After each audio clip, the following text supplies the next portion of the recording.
Our voices. Our stories. Our community.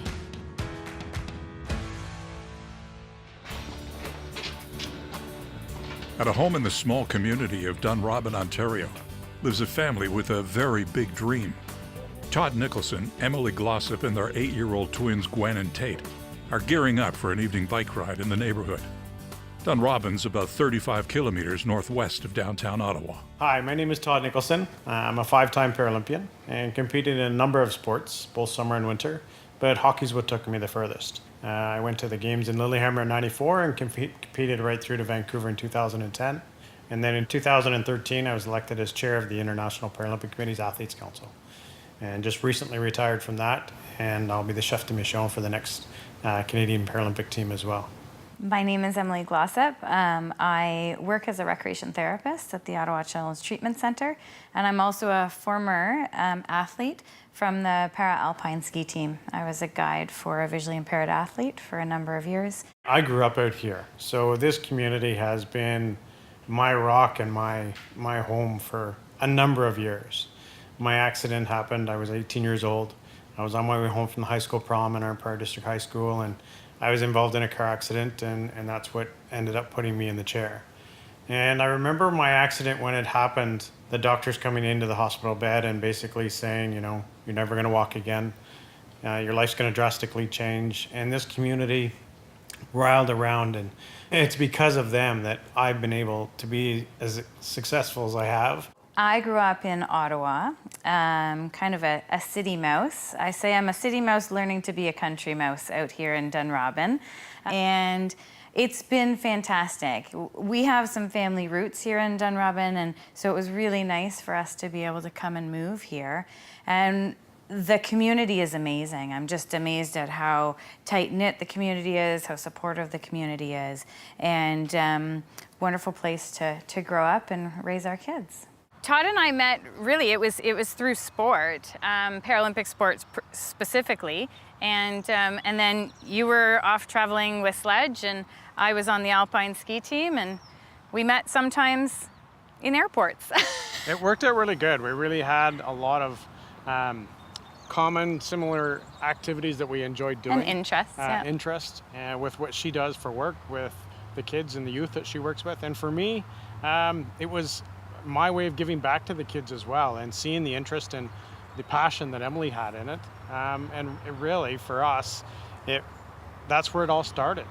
About 1.5 kilometers west of the Parliament buildings in Canada's capital lies a massive piece of undeveloped downtown real estate. The area is called Le Breton Flats. Plans and negotiations are in the works to redevelop 21 hectares of the area. The proposal includes a major event center, a restored heritage aqueduct, cafes, shops, waterfront attractions, parks and plazas, and 5 distinct neighborhoods. We feel very fortunate to be approached by the Rendezvous Le Breton group to be part of the Rendezvous redevelopment. Emily and Todd walk alongside a bike path which straddles the Ottawa River and a piece of land designated for one of the major public components of this urban renewal project, aka Todd and Emily's big dream. So the Abilities Centre Ottawa, we are proposing it to be a building about 125,000 square feet with 4 main streams of service. One is recreation and sport, from recreation grassroots programming all the way to elite athletes, Paralympic athletes, Olympic athletes, and Special Olympians, as well as music, arts, culture, drama, and dance. That's the other stream. And one other stream is life skill development. So learning to be independent again, following an injury or illness, or learning to be independent. The idea really came from ensuring that the Ottawa community and the surrounding region has a fully accessible facility. So accessible facility space with all of the adapted equipment you could possibly imagine. Imagining the possibilities isn't only the tagline for the proposed Ability Centre. It's something Todd and Emily live by every day through their work, their experiences, their commitment to accessibility and inclusion, and their understanding of the power of sport and recreation in changing lives. When my accident happened, I had no idea what I was going to do with my life.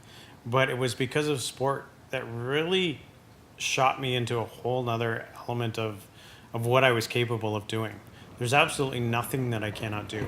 I don't have the use of my legs, But with alternate equipment, whatever different situations there are, there's absolutely nothing that we can't do. We just may have to do it a little bit different.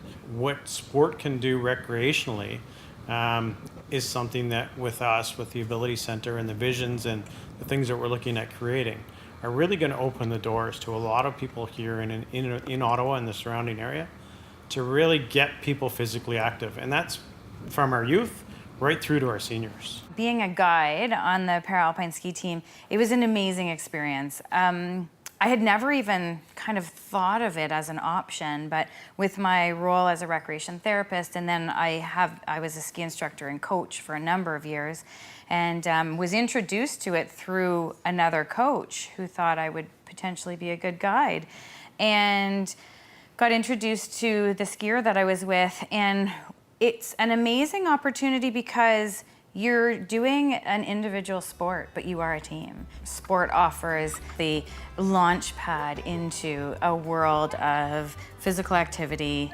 health benefits, but also this amazing social network for anyone participating, and for myself as a rec therapist, the families, for them to be able to meet other families and create that social network. Then we can have... Our community will return after the break.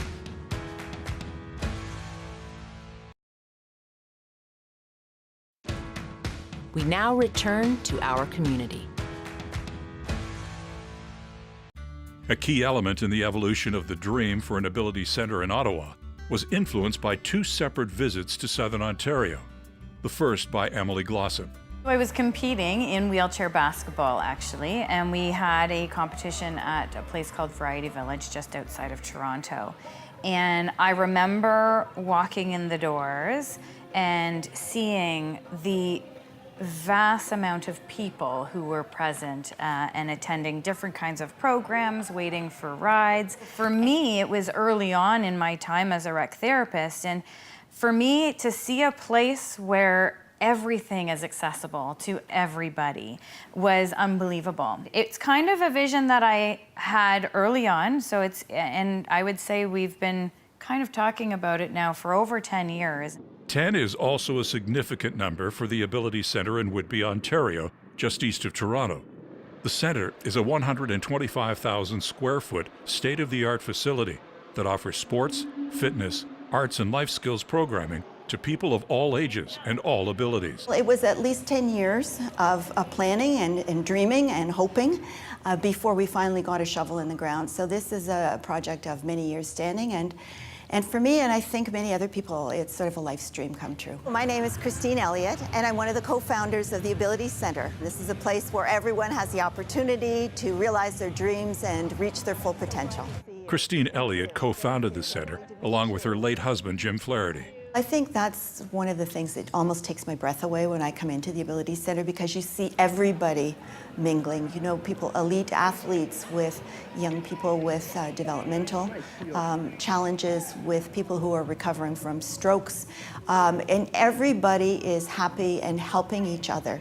And that's what you want to see in society. And so I think when you bring everybody together in a place like this, at the Abilities Centre, it normalizes everything, and people come to understand each other so much better. Sometimes there's this fear of the unknown when you're perhaps first working with a young person with autism. But then once you see people in the Abilities Centre, you're exercising beside them, you're playing games with them, you realize that we're all people. There's a place for everyone here.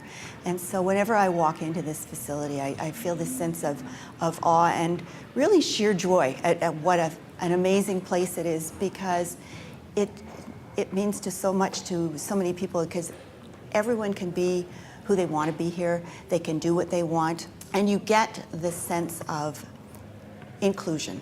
What we do here at the Abilities Centre really mirrors the inclusion that I think we want to see in our society. And I feel very, very proud of the way our community has come together around all of this, and how I hope we can help other communities find their way to doing the same thing, not in the exact same way as what we've done here at the Abilities Centre, but modeling that kind of inclusion so that everyone belongs here. That sense of belonging certainly holds true for Donald McCafferty. Donald has been a member of the Abilities Centre for 5 years. The energetic, enthusiastic, and playful 37-year-old arrives at the center for a short visit. Donald is blind, but the universal design of the facility allows him to navigate the expansive building with ease. It's really accessible because there's the hand on the walls, there's the metal railing, so I can trail along that, and I can use that along with my cane, and I just trail along so that way I can find where I'm going. On this day, Donald's first stop is at a pet therapy class to meet a pair of friendly dogs. Can I guide you over to where the dogs are, Donald? Yes, please. If you wouldn't mind, that'd be great. No problem. So we have 2 dogs here visiting with us today. We have Lander, who's a big Newfoundland dog. Hello, Lander. Come a little bit closer, Donald. And he's just right in front of you now. Right He's here. up. Yes. Hello, Lander. Good boy. The therapy dogs are really great tools, aren't they? In 2012, so I was coming here ever since then, and now I come on every Tuesday for my drumming program, for the drumming class, and I also walk around the track here as well, and do my training with Megan. She's my personal trainer, and I really like it. My name is Kelsey Ford, and I'm the lead of the Thrive Adult Day program here at the Abilities Centre. I've worked with Donald for many years, mostly through the Thrive and Adult Social Club programs, and it's just been nice to see his growth and the opportunities that we've been able to provide him through the programming here at Abilities Centre. The Thrive program, I really liked it because it was doing a lot of different things like cooking and like cooking and other things, and like arts and crafts and stuff like that. But also, right now though, I'm mainly focusing on just the drumming and walking around the track. Most of my experiences working with Donald are in the Thrive and the Adult Social Club programs here at the Abilities Centre. Donald always comes to programming with such a big smile on his face and eager for the day, ready for anything that we have planned for him. And he's also fearless, so it's always so nice to be able to offer him to try new things and new opportunities, which also helps our participants who may have those hesitations or those fears a little bit. Donald's a great role model for independence and always encourages other participants to try new things as well. The Abilities Centre has, in terms of like hobbies, well, it's all in one place, so everybody can do different things, and also I also forgot to mention too, the Adult Social Club, that they have a program here called that. They go on different outings like to Noah's Ark, and they also do karaoke and arts and crafts, and they also have dances. Personally, means that learn new skills and meet new friends, and also learn some different things that I normally wouldn't get to do on a regular basis. The Abilities Centre in Whitby opened in 2012. A few weeks following the opening, Emily and Todd paid a visit to the community. It turned out to be an important catalyst, one which further fueled their passion and vision for their Ottawa dream. I was coming back from an international trip from Germany. Emily had already done the trip to Variety Village, and as an athlete, I'd competed there for years. So we decided to stop over in Whitby. Which was this brand new facility that had just opened up 2 months prior. And so we were doing the tour, and we were very silent about it. We didn't really explain why we were there. Leo Plue is the executive director of the Whitby's Ability Centre. Meeting Emily Glossop was an experience. She's a dynamic young lady.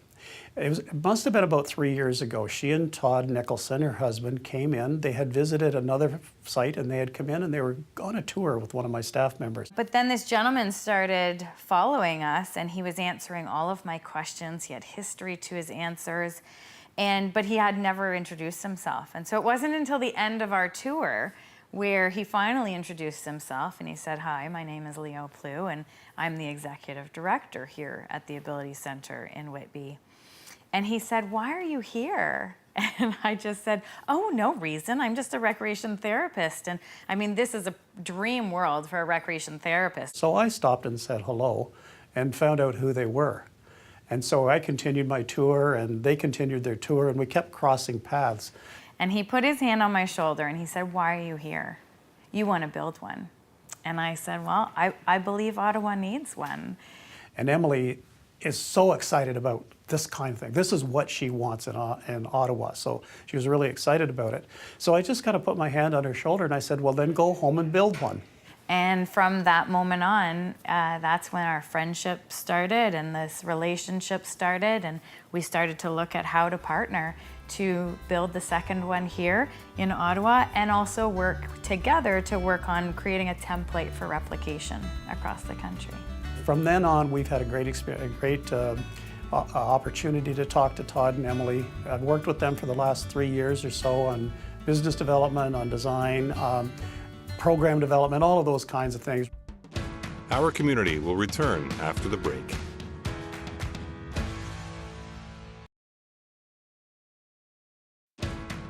We now return to our community. Inclusion is not just about having a space. That's part of it because it speaks to who we are. But inclusion is about the way you're treated when you come in here. At the Whitby's Abilities Centre, Executive Director Leo Plue is on his way to the state-of-the-art, fully accessible weight room to tell us about the technology being used. But he first stops to greet a member who's in rehab following a stroke. Joan, how are you today? Hi, you. How's your workout?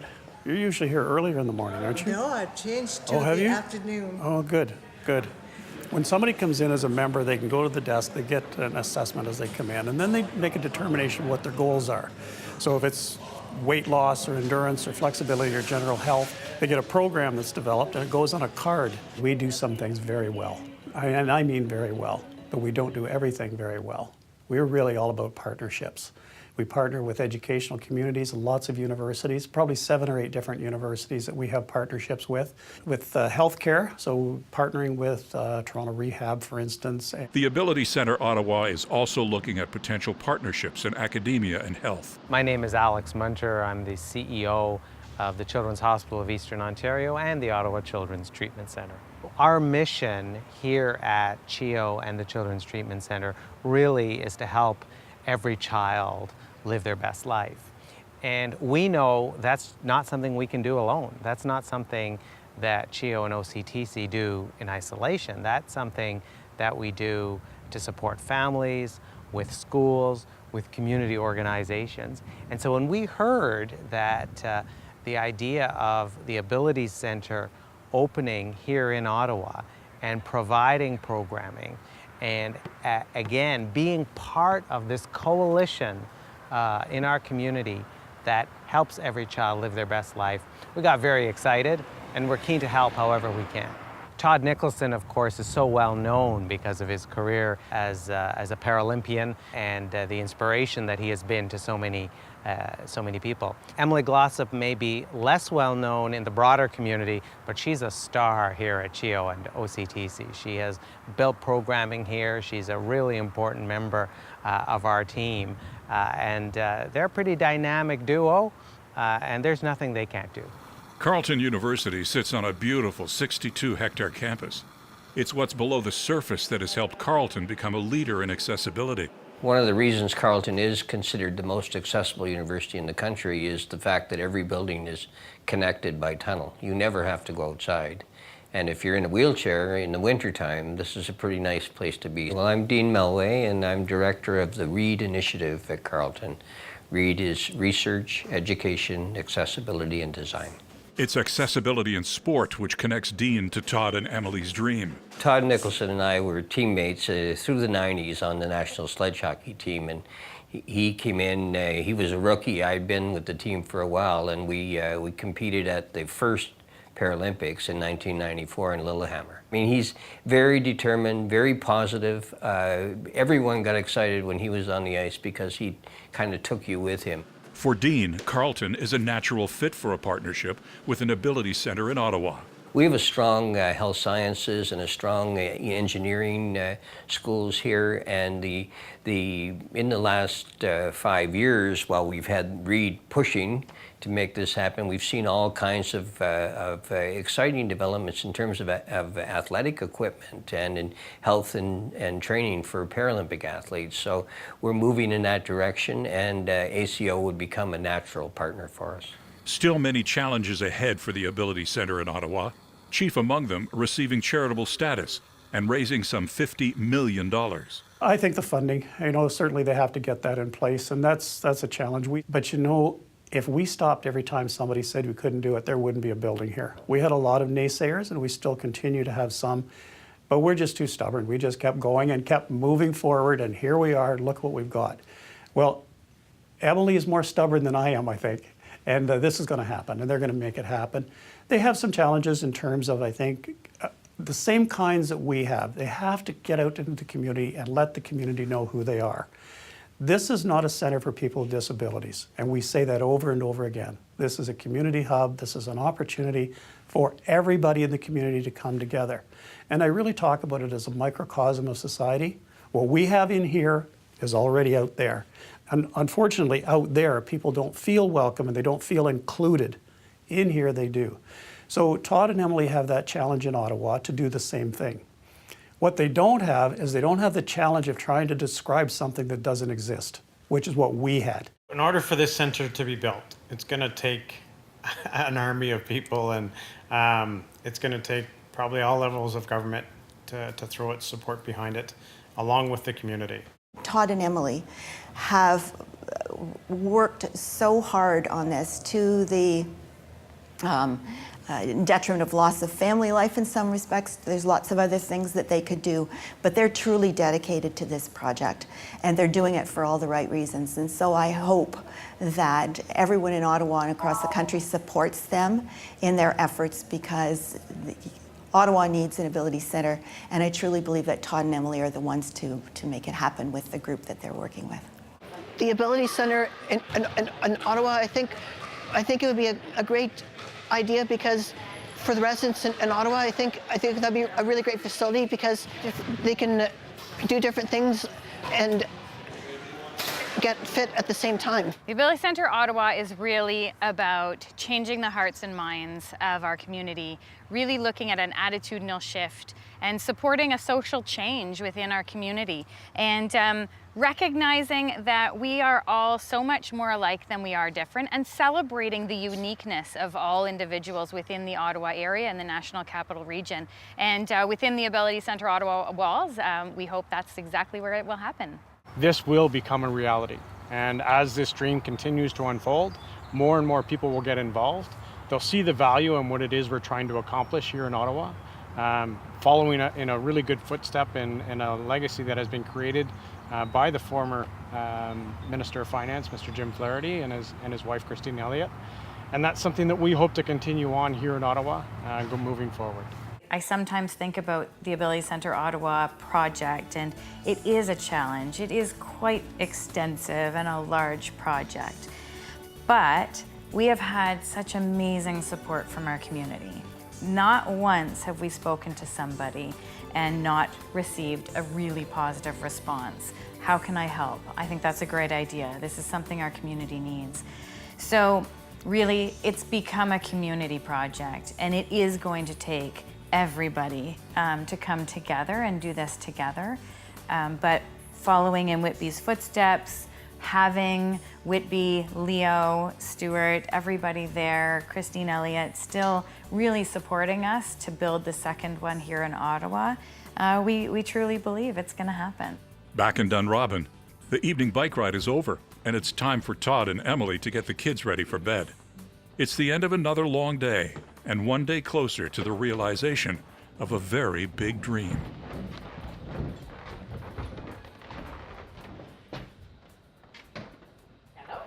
Writer-producer David Battistelli. Director of Photography Editor Willie Purstel. Camera John Trudell. Editor Andrew Antonello. Narrator Jim Van Horn.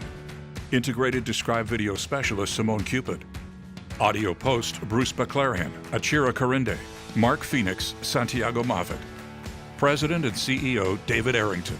Copyright 2017 Accessible Media Incorporated.